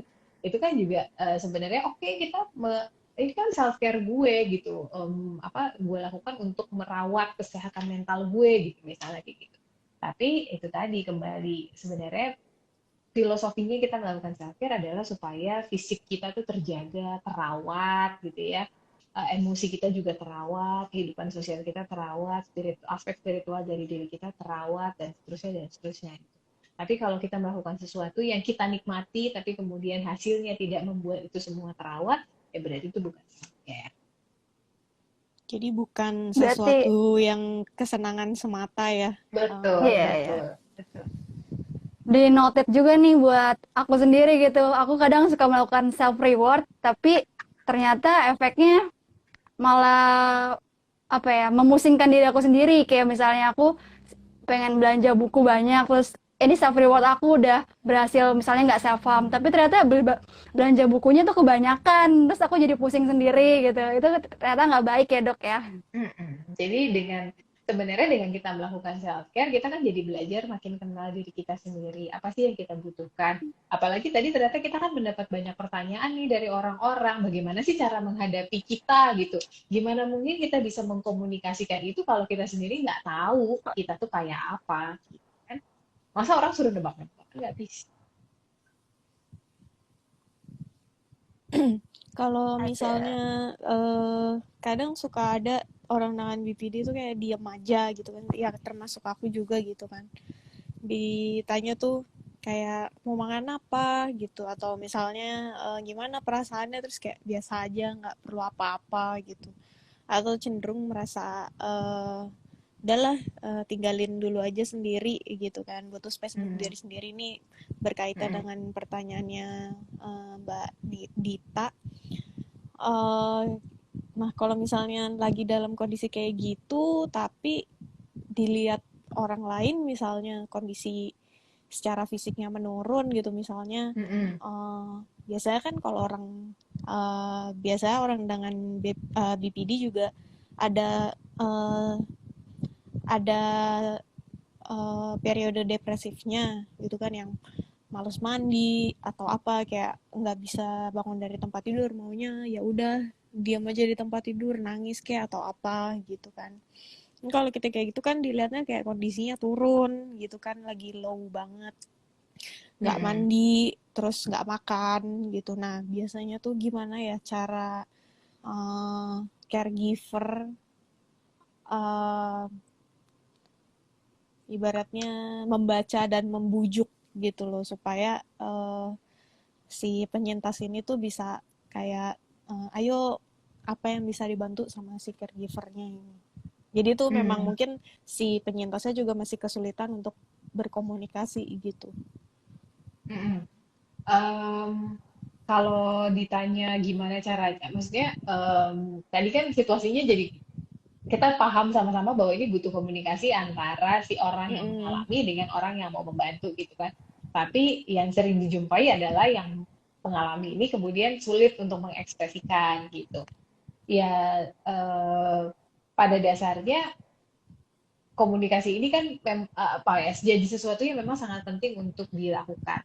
Boleh saja sih seseorang itu kemudian punya space-nya untuk dirinya sendiri gitu, selama itu kemudian memang betul-betul digunakan untuk menata gitu. Kalau beberapa waktu yang lalu saya sempat ada diskusi dengan beberapa rekan-rekan mahasiswa juga, sebetulnya keberanian itu keberanian yang diperlukan dalam situasi seperti ini ada dua hal. Keberanian yang pertama adalah keberanian untuk meminta bantuan. Yang kedua adalah keberanian untuk menerima bantuan. Gitu. Karena seringkali yang kita alami adalah kita ngerasa takut untuk dibantu gitu sama orang lain. Takut orang lain tuh nggak bisa bantu seperti yang kita expect. Takut orang lain nanti apalah gitu. Kita asik aja gitu dengan ketakutan-ketakutan kita sendiri. Padahal itu sebenarnya bukan sesuatu yang ya itu bagian justru dari pikiran-pikiran intrusif yang tadi sempat diceritain gitu kan. Jadi kalau kita lagi nggak bisa minta tolong, setidaknya ketika ada orang mau membantu, beranilah untuk menerima pertolongan gitu. Jadi kalaupun kita lagi merasa sulit bicara, kita nggak tahu apa yang harus kita bicarakan, setidaknya ketika ada orang datang, pintunya nggak kita tutup. Itu aja deh. Nanti kan pelan-pelan dengan kita tahu ada orang di situ, masa sih nggak kepengen ngomong gitu ya, sedikit-sedikit akan keluar juga. Karena bagaimanapun, sesulit apapun situasi kita, setidak nyaman apapun yang kita rasakan, itu tetap perlu disampaikan gitu. Karena orang lain nggak akan bisa menolong sesuai dengan kebutuhan kita kalau kita juga nggak bisa mengungkapkan itu. Gitu. Ada lagi yang bertanya nih, Dok. Dok, BPD kan identik dengan perasaan hampa yang kronis. Jika Mm-mm. rasa hampanya berlangsung berhari-hari dan jadinya ingin self-harm, bagaimana cara preventif untuk menghandlenya? Katanya gitu, Dok. Hmm, iya. Em, Kalau ini mungkin apa ya? Pertanyaan yang pertanyaan berdasarkan fenomena yang lumayan sering dijumpai sehari-hari sama teman-teman yang punya BPD kali ya gitu. Ada rasa-rasa yang kayak gitu dan kadang-kadang idenya sudah habis gitu. Kalau saya sering mengibaratkannya sama entah pasien-pasien gitu ya atau orang-orang yang mungkin ada kesempatan untuk berdiskusi itu kayak gini. Kita tiap hari makan ya. Gitu. Tapi kita tiap hari makan dan kita hampir setiap saat juga makannya dalam makan nasi gitu. Tapi kenapa kita nggak segampang itu bosen sama nasi gitu. Nggak segampang itu kemudian kita merasa hampa sama nasi gitu. Aduh, nasi lagi. Kenapa kira-kira? Karena lauknya kan ganti-ganti, kadang pakai telur, kadang pakai tempe, kadang pakai ayam. Jadi sebenarnya itu dalam kehidupan kita akan tetap aja ada sesuatu yang sama terus setiap hari, tapi nggak sesama persis itu juga gitu. Ada aja yang bedanya setiap hari. Nah itu yang kemudian perlu kita tahu gitu. Apa sih yang bisa kita variasiin gitu ya dari hari ke hari. Untuk bisa menemukan variasi itu kan kita mesti kenal ya sama diri kita, apa yang kita suka, apa yang kita senang gitu kan, apa yang kita mau gitu kan, apa yang kita butuh. Itu adalah hal-hal dasar yang kita harus tahu dari diri kita sendiri. Karena kalau enggak, misalnya kita lagi dalam keadaan yang meh banget gitu ya, ditawarin makan apa aja tuh rasanya salah gitu. Saya datang bawa ayam salah, saya datang bawa tempe salah, saya datang bawa tahu salah, saya datang bawa ikan salah. Karena apa? Karena waktu saya nawarin, yang saya tawarin dia lagi nggak tahu dia mau makan apa, padahal dia lapar. Jadi udah makin cranky, dibawa ini salah melulu gitu kan. tapi kan bukan salah yang bawain juga gitu sebenarnya gitu. Iya. Karena kan lah gue kan ngebantuin dulu nih gitu. Ini lu kan belum makan, ini gue bawain makan atau at least gue tawarin makan gitu ya. Tapi karena kita nggak tahu mau makan apa, jadi semua yang ditawarin itu serba salah gitu. Nah, kalau kita dalam situasi kayak gitu, ya kita sebenarnya perlu merenung dulu gitu. Masa kita yang nggak tahu kita mau makan apa, orang lain yang dimarah-marahin gitu. Satu, itu.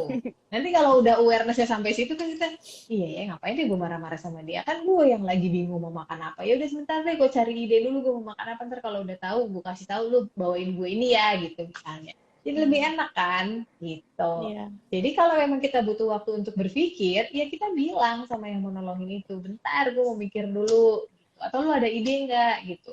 At least misalnya dari apa yang ditawarin teman kita itu kita bisa bilang, gue lagi ngomong ini deh, lagi ngomong ini deh, lagi ngomong ini deh. Ah, tapi gue kepikiran deh gara-gara lu ngomong itu gue jadi kebayang gue pengen ini. Jadi bisa menyampaikan sesuatu gitu kan. Yang tadinya buntu, nggak tahu mau apa, tapi karena ada orang yang menawarkan, kemudian kita jadi punya ide gitu. Atau dari pilihan yang ada tadi ayam, tempe, telur, ikan gitu kan. Ah, dari 4 itu sebenarnya gue nggak ada yang terlalu suka, tapi kalau ya udahlah ikan aja deh gitu. Ada sesuatu gitu. Jadi tetap ada pilihan sebetulnya. Yang terjadi pada saat kita merasa hampa itu kan seolah-olah kita nggak punya pilihan apapun. Makanya tadi keberanian itu diperlukan untuk dua hal. Keberanian meminta pertolongan dan keberanian untuk meminta bantuan.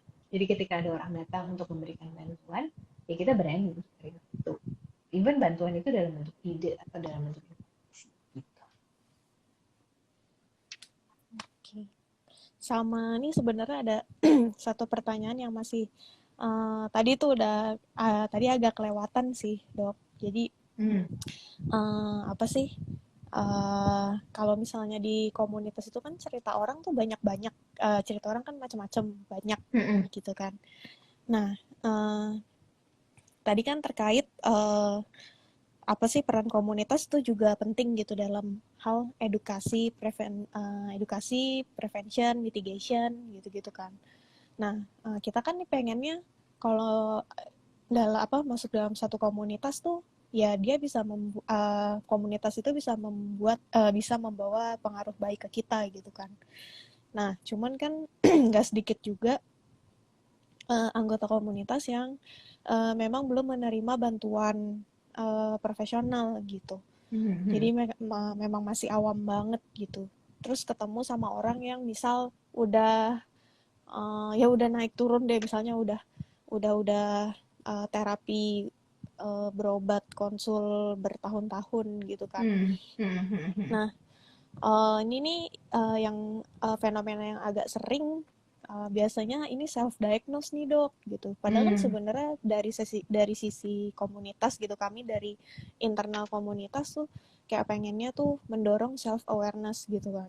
Kayak misalnya dengan gejala-gejala BPD gitu kan, kayak atau misalnya gejala-gejala gangguan mental yang lain, atau misalnya kayak kalau misalnya sudah sampai pada titik sekian, misalnya udah nggak mau makan, nggak mau bersosialisasi, udah narik diri total gitu kan, itu kan tandanya udah nggak bagus tuh.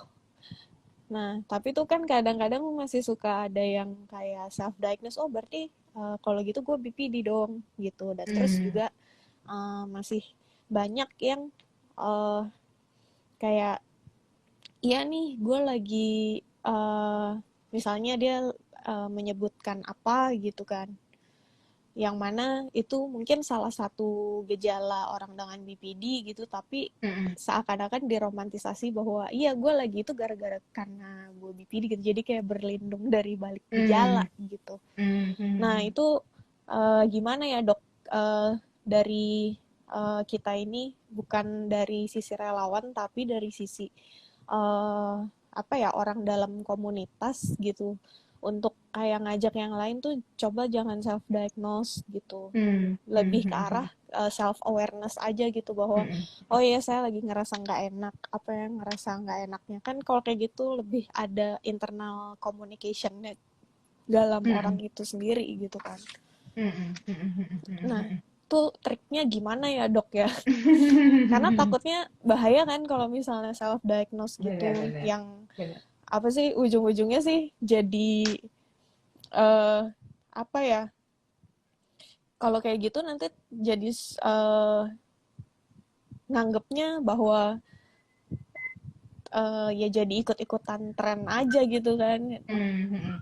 Dan jadinya nggak fair juga ya buat teman-teman yang memang betul-betul mengalami Iya. kesulitan gitu ya karena kondisi Mm-mm. tersebut gitu.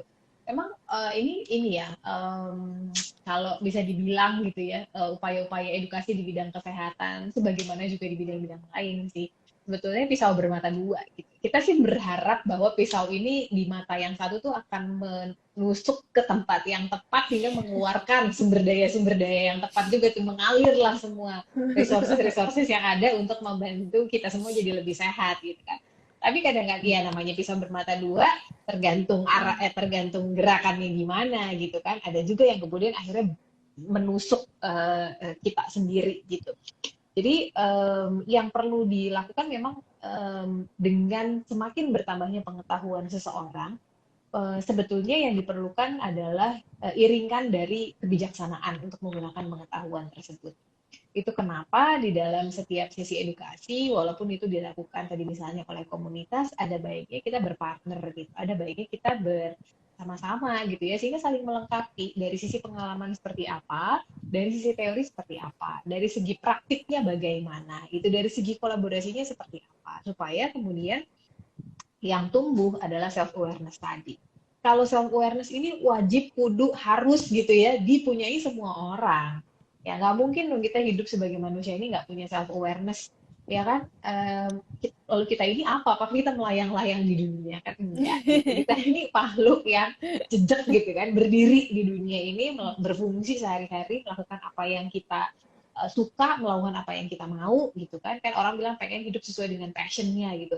Nah kalau nggak tahu passionnya apa, jadi hidup seperti apa yang dijalani. Untuk tahu passionnya tentu kan harus kenal sama diri kita sendiri. Apapun kondisinya ya, apapun situasi kesehatannya gitu. Jadi self awareness itu adalah sesuatu yang harus dipunyai oleh setiap orang. Penting. Tapi urusan diagnosis, biarkanlah itu menjadi urusan profesi gitu. Toh diagnosis itu adalah satu istilah atau dipakai sebagai istilah yang sama, sebagai bahasa yang sama di antara profesional untuk saling mengkomunikasikan, untuk saling berkomunikasi gitu, mengkomunikasikan keadaan tertentu yang kemudian bisa ditata laksana dengan cara tertentu. Tapi ketika kemudian profesi ini berhadapan dengan teman-teman yang jadi pasien, diagnosis itu kan menjadi tidak tidak sedemikian pentingnya gitu. Bukan prioritas kan sebenarnya diagnosis itu. Yang menjadi prioritas di dalam hubungan dokter pasien kan adalah kita sama-sama paham masalahnya tuh apa, mau diselesaikan dengan cara yang bagaimana, dan siapa bisa melakukan apa gitu. Diagnosis penting dalam artian perlu tahu, iya, tapi kan bukan perlu tahu namanya sebenarnya. Perlu tahu apa yang terjadi sih dengan diagnosis itu, gitu kan. Kemudian apa nih ke depannya. Jadi buat apa kemudian kita mengambil ranahnya orang lain. Tugas kita adalah punya self awareness, bukan untuk membuat self diagnosis. Diagnosis itu biarlah dibuat profesi untuk apa namanya ya tadi memudahkan kita komunikasi sesama profesional penata laksana kondisi tertentu.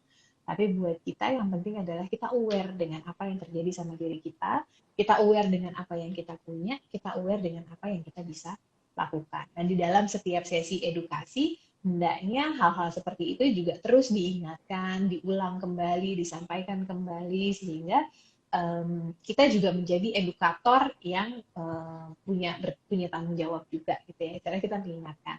Pada akhirnya akan kembali atau berpulang pada orang yang mendapatkan edukasi tersebut. Bagaimana dia mau menggunakan informasi yang didapat, bagaimana dia akan memanfaatkan apa namanya pengetahuan yang tadi dia sudah miliki, mau disebar lagi ke orang lain atau dipakai dengan cara apa, itu sudah di luar kuasanya kita. Tapi setidaknya kita sudah mencoba meminimalkan. Oke, kita sudah kerjasama dengan pihak yang tepat, kita sudah memberikan batasan-batasan, itu yang kita bisa lakukan. Oh, berarti ini apa founder BPCI juga sekalian nanya gini. Berarti apakah relawan jiwa jadi memungkinkan untuk bekerja sama dengan dokter dan instansi kesehatan untuk memberikan semacam penyuluhan dan edukasi tentang kesehatan mental? sangat-sangat mungkin gitu. Kalau dilihat kan teman-teman BPCI sebenarnya udah beberapa kali ya melakukan kegiatan dengan profesional dari Iya. bidang kesehatan jiwa. Ada yang psikolog, ada yang psikiater, ya kayak gini kan sekarang sama psikiater gitu. Mhm. Nah, mungkin nanti teman-teman karena BPCI juga terhitung masih muda gitu ya Iya. organisasinya ya, bisa juga belajar sama senior-seniornya nih yang di komunitas gitu kan. Ada KPSI, ada Motherhood Indonesia, ada Bipolar Care, ada banyak gitu. Yang kemudian kita juga bisa belajar bagaimana sih sebagai organisasi established kita bisa bermanfaat buat sesama tapi juga di jalur yang apa ya istilahnya di jalur yang tepat gitulah ya di jalur yang bisa dipertanggungjawabkan. Aku boleh nambahin gak, Nak? Silakan, Bu. Iya, tadi kan lagi ngomongin self awareness kan.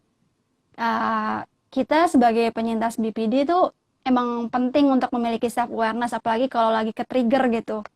Oh, ini tuh intrusive thought saya lagi tinggi gitu, atau impulsivitas saya lagi tinggi, saya lagi ngerasain ini, saya ke trigger ini. Tapi gimana caranya supaya self awareness itu nggak jadi bikin kita enabling perilaku yang maladaptif itu, Dok. Jadi kayak, oh ini mah BPD saya, Dok. Mm-mm. Eh, nggak emang kayak gini gitu. Gimana ya, Dok, biar supaya nggak kayak gitu gitu. Hmm. Ya tentunya kan ini adalah sebuah proses ya. Ketika kita sudah aware, balik lagi tadi, sama seperti kita melakukan edukasi, pada akhirnya berpulang pada yang bersangkutan bagaimana dia mau menggunakan pengetahuannya. Begitu juga dengan self awareness. Self awareness itu kan artinya seseorang tahu apa yang terjadi sama dirinya. Seseorang itu memahami apa yang terjadi sama dirinya.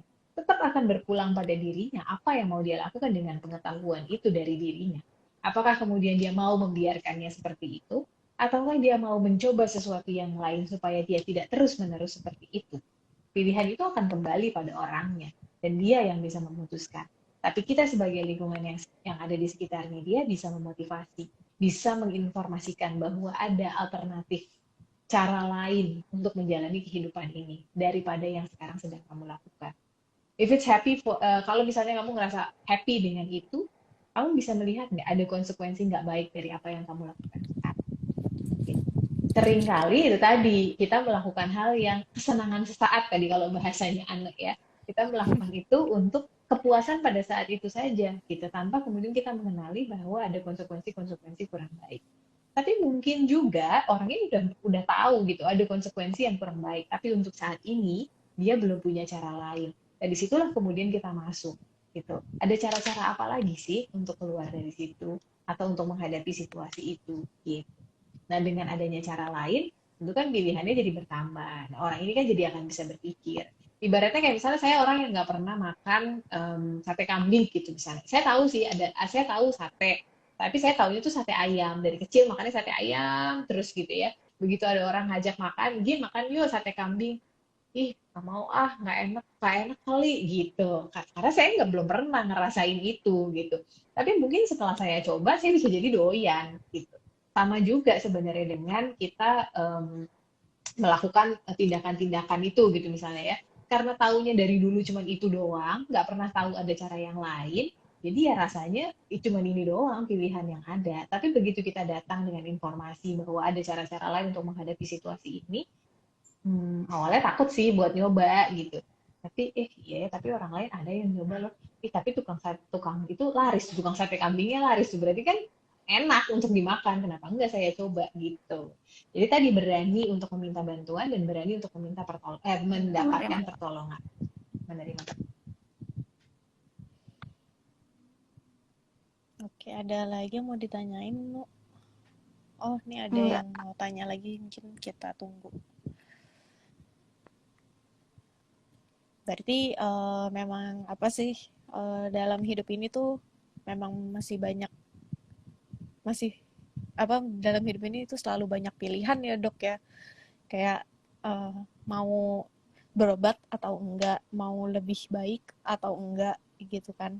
Mau stay begitu atau mau bergerak gitu. Hmm, Jadi memang hmm, tapi kan karena mungkin apa ya power utamanya itu dari diri sendiri. Jadi mungkin untuk maju ke, misalnya kalau dalam hal pemulihan gitu, untuk menuju jalan pemulihan tuh kayak agak-agak perlu dituntun atau perlu didorong dikit Betul, gitu kan. betul. Walaupun sebenarnya ya yang utamanya itu yang bergerak ya diri sendiri gitu. Mm-mm. Ya kayak tadi kan kita jadi pendamping itu kan kita ada di situ bisa membantu menahan dia dari terjatuh atau membuat jatuhnya tidak terlalu keras atau kalaupun sudah terlanjur jatuh kita bisa bantu dia untuk bangkit. Tapi kan kita tetap harus di apa ya bantuan yang kita tawarkan tetap harus disambut dengan tangannya dia yang meraih tangan kita juga. Kalau kita ngulurin tangan, tangan kita nggak diraih, ya kita nggak akan bisa mencegah dia Iya. dari kejatuhan itu, gitu kan. Makanya berani meminta bantuan dan berani untuk menerima. Iya pernah juga tuh dok, boleh curhat sedikit nggak? Kita udah mencoba membantu seseorang gitu, dan udah tertolong gitu orangnya. Waktu itu orang tersebut melakukan percobaan gitu dok, percobaan untuk mengakhiri hidup, dan kita udah menolong orang tersebut gitu. Tapi ternyata setelah ditolong orang tersebut malah jadi menghindari kita gitu, karena ternyata merasa itu bukan yang dia mau gitu dok. Jadi kayaknya dia masih belum mau menerima bantuan gitu. Ya, dan ya itu kan bagian dari proses gitu ya. Mungkin kalau kita sampai di titik yang sekarang perjalanannya bisa cepat, mungkin buat orang lain butuh waktu yang lebih panjang. Yang penting tadi kita konsisten aja ada di situ untuk membantu. Cuman memang mungkin apa karena kami relawan gitu kan, jadi deg-degannya tuh berasa gitu kan, karena jadi tuh Iya, apa sih, eh, ya kita kan juga nggak mau nyesel gitu kan, kita bantu terus kayak ya udahlah ntar biarin aja dia urus sendiri gitu kan, tapi tuh kayak masih kepikiran gitu kan, tapi ternyata pas sudah dibantu kesannya jadi kayak itu salah kita gitu kalau dia itu selamat gitu. Nah, itu kan juga nggak iya. enak di kita gitu Betul, loh kok. betul. Perjalanan orang beda-beda, makanya kita juga perlu Iya. membekali diri kita sebagai penolong, gitu kan ya. Nah, dan ya kita lakukan sesuai dengan kapasitas yang kita miliki saat ini, gitu. Makanya tadi sharing juga tentang EHFA itu karena memang ada project baru yang apa bisa kita manfaatkan gitu. Jadi kalau kita rasanya memang belum sanggup, ya mungkin kita bisa refer ke situ aja gitu. Kita connect itu sekedar connect ke informasi, gitu. Gak apa-apa juga. Oke. Ini yang mau nanya masih. Dan kayaknya waktunya juga udah mau habis juga sih. Iya.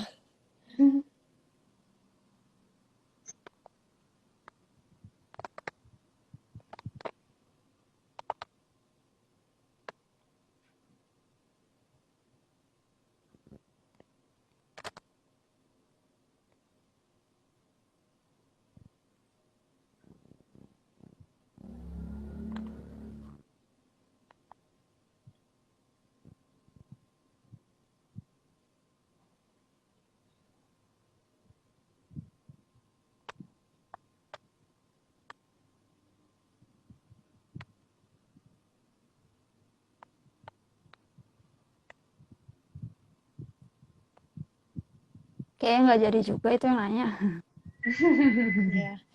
Ya udah mungkin bisa ditutup aja kali ya untuk sesi Mm-mm. talk show malam ini. Terima kasih banyak Dokter Gina atas waktu dan ilmunya, sangat bermanfaat buat kami dan teman-teman. Ya mohon maaf dengan technical errornya. Semoga nggak kapok ya kalau misalnya nanti next time kita kolaborasi lagi. Mungkin dari Nuno ada yang mau ditambahkan? Iya, mau disimpulkan aja sih. Jadi PFA itu bisa dilakukan oleh siapa saja dan saat krisis itu terjadi. PFA itu ada 6 tahapan, yaitu look, listen, comfort, connect, protect, dan hope. Yang perlu digarisbawahi adalah seseorang yang melakukan PFA bukanlah seorang terapis, melainkan hanyalah pendamping dan penolong. yaitu tugas kita hanya untuk mendengarkan dan membersamai orang tersebut, kayak gitu.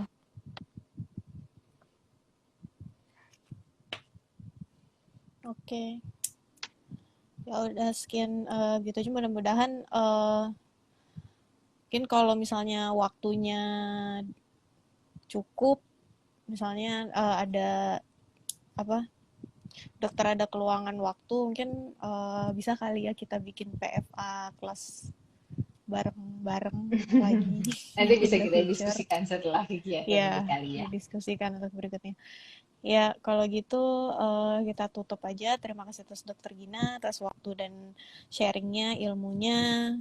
Uh, Mungkin masih banyak ya maaf atas segala kekurangan selama talk show ini. Terima kasih juga Nurul, Nunu maksudnya. Nunu udah sharing juga. Semoga lain kali kita bisa diskusi lagi, bisa lewat talk show atau yang lain, mungkin bisa terwujudkan PFA kelasnya. Ya, semoga Dokter Gina juga sehat selalu, tetap bersemangat ya dok. Sama-sama, mudah-mudahan kita semua sehat ya. Ya, amin. Kalau gitu, mari kita akhiri ya. Uh, Selamat malam semuanya. Assalamualaikum warahmatullahi wabarakatuh.